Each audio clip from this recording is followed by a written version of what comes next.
The transmission came at exactly midnight. Every screen on the planet flickered. Every radio crackled with the same cold voice. The Empire had spoken, and their message was simple: surrender or die.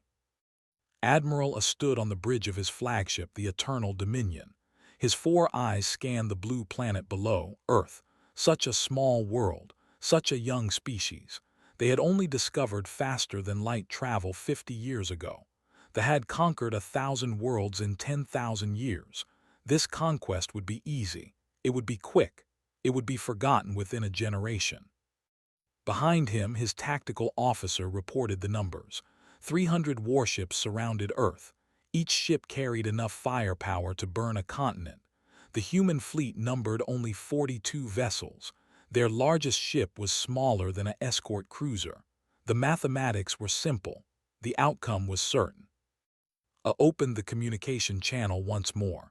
He had given them 12 hours. The time was finished. Humans of Earth, his voice echoed across the planet. Your time has ended. Lower your weapons. Shut down your ships. Kneel before the Empire and you will be allowed to live as servants. Resist and your world will become ash. This is your final warning. What is your answer? The silence lasted for 30 seconds. Awaited. He had done this many times before. Some species begged. Some species cried. Some species simply went quiet with acceptance. He wondered which type the humans would be. Then the response came. It was laughter. Not nervous laughter. Not the laughter of madness. It was the deep, genuine laughter of soldiers who had accepted their fate and found something funny about death itself. The sound filled every speaker on every ship. Then a human voice spoke. It belonged to General Sarah, commander of Earth's United Defense Force. Her voice was calm and steady. Admiral, I appreciate the offer. Really, I do. But I just asked my soldiers if they wanted to surrender and they could not stop laughing long enough to give me an answer. So I will speak for them. We are humans. We do not kneel. We do not surrender. And right now, every single one of my people is reloading their weapons and preparing for the fight of their lives.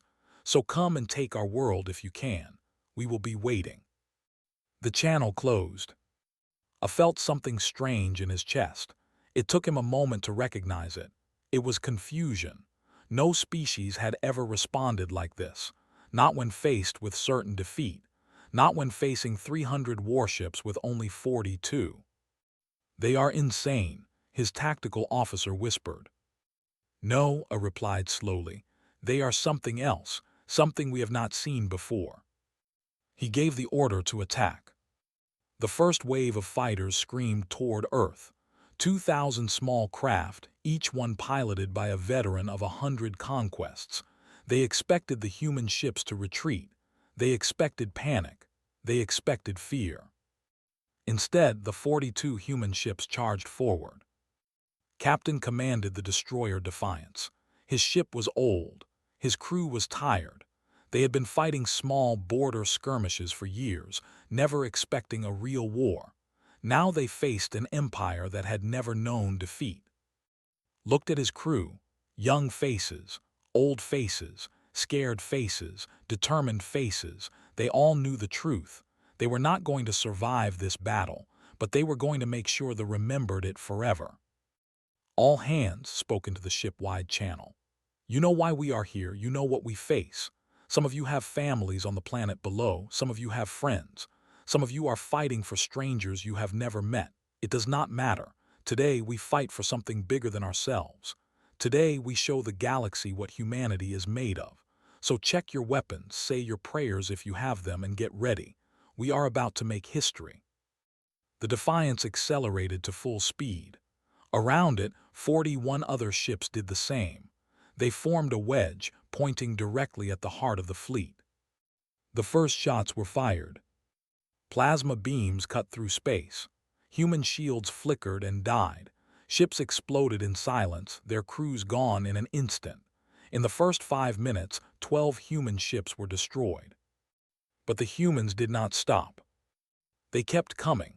They kept firing. Their weapons were weaker than the guns, but they were fast and accurate. Human gunners targeted engines and weapon systems with precision that surprised the commanders. One by one, enemy fighters began to fall. On Earth's surface, the ground forces prepared for invasion. Generals stood in the command center beneath the Rocky Mountains. Around her, screens showed troop positions across the globe. Every nation had contributed soldiers. Every nation had put aside old grudges. For the first time in human history, the entire species was united against a common enemy. Colonel James Wright commanded a battalion in the ruins of what used to be Berlin. The city had been evacuated days ago. Now it was a fortress. Buildings had been converted into bunkers. Streets had been mined. Every window hid a sniper. Every basement hid a squad of soldiers waiting to strike. James looked at his soldiers. They were not professional warriors. Most of them were teachers, farmers, office workers. They had been given weapons 3 days ago and told to defend their planet. They should have been terrified. Instead, they were angry. "Colonel," a young private named spoke up. "They say the aliens have armor that can stop any bullet. They say their guns can vaporize a tank. How are we supposed to fight them?" James smiled. It was not a happy smile. It was the smile of a man who had already accepted death and was now planning to take as many enemies with him as possible. "Private, humans have been fighting impossible battles since the beginning of time. We fought wars with sticks and stones. We fought plagues that killed half of us. We fought each other in conflicts that lasted generations. And somehow, we are still here. Those aliens up there have been conquering easy targets for 10,000 years. They have never faced anything like us. So when they come, we will show them why humanity has survived this long. We will show them that every building is a trap, every street is a kill zone, and every single human being is a soldier who refuses to quit." The soldiers nodded. Fear remained in their eyes, but something else was growing.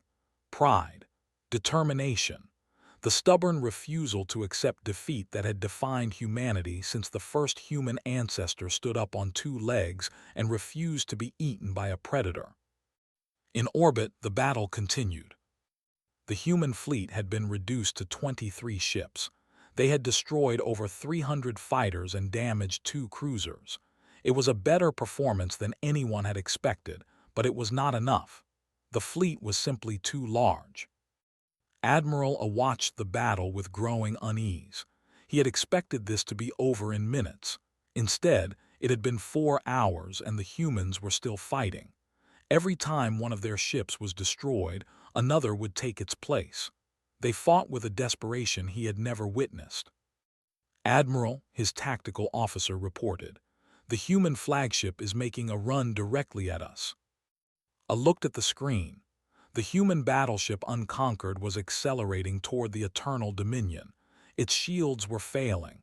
Its hull was breached in multiple places. It should have been retreating, seeking repair. Instead, it was attacking. "They are trying to ram us," A realized. "Destroy them." 100 weapons fired at once. The Unconquered was torn apart, but before it died, it launched every missile it had remaining. 30 nuclear warheads streaked toward the Eternal Dominion. The point defense systems destroyed most of them, but 3 got through. The explosions rocked the flagship. Systems failed. Crew members were thrown from their stations. When the chaos settled, A found himself on the floor, surrounded by alarms and smoke. "Damage report," he demanded. "Our main engines are destroyed, Admiral. Shields are at 12%. Life support is failing on decks 7 through 15. A pulled himself up. His flagship was crippled. A single human ship had done what no enemy in 10,000 years had accomplished. The battle in orbit continued for 2 more hours.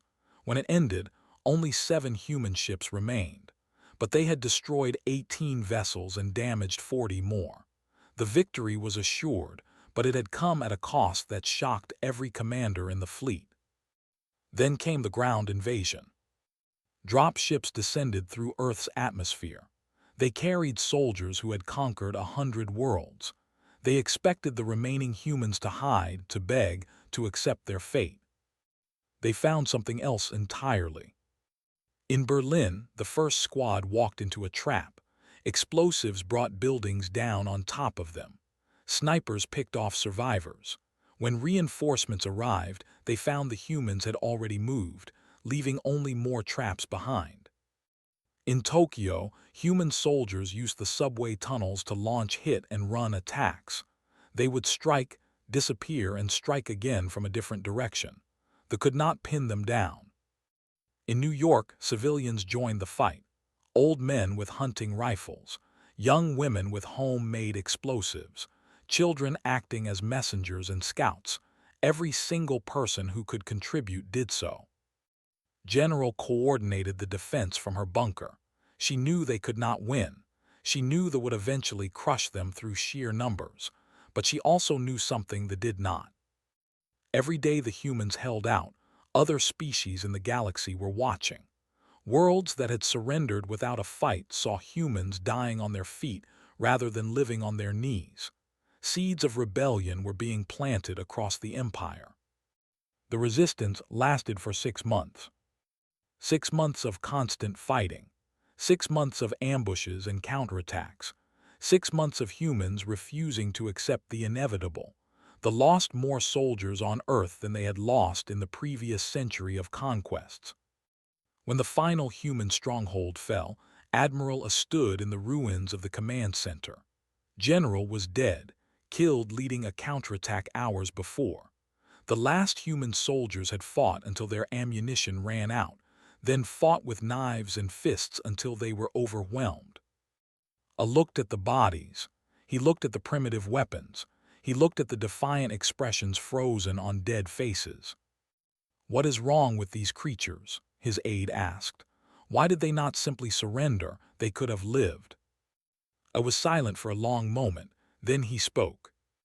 "They are not creatures, they are warriors, and I fear we have made a terrible mistake." His fear was justified. Within 10 years, 17 worlds had rebelled against the Empire. They had been inspired by stories of Earth, stories of humans who laughed at death, stories of a species that chose extinction over submission. The Empire fell in 50 years. Its former subjects built a new alliance based on freedom and resistance. At its center, they placed a monument. It was a simple statue of a human soldier, weapon raised, face determined. The inscription read, "They ordered them to surrender. They only laughed and reloaded." Humanity was gone, but its spirit had changed the galaxy forever.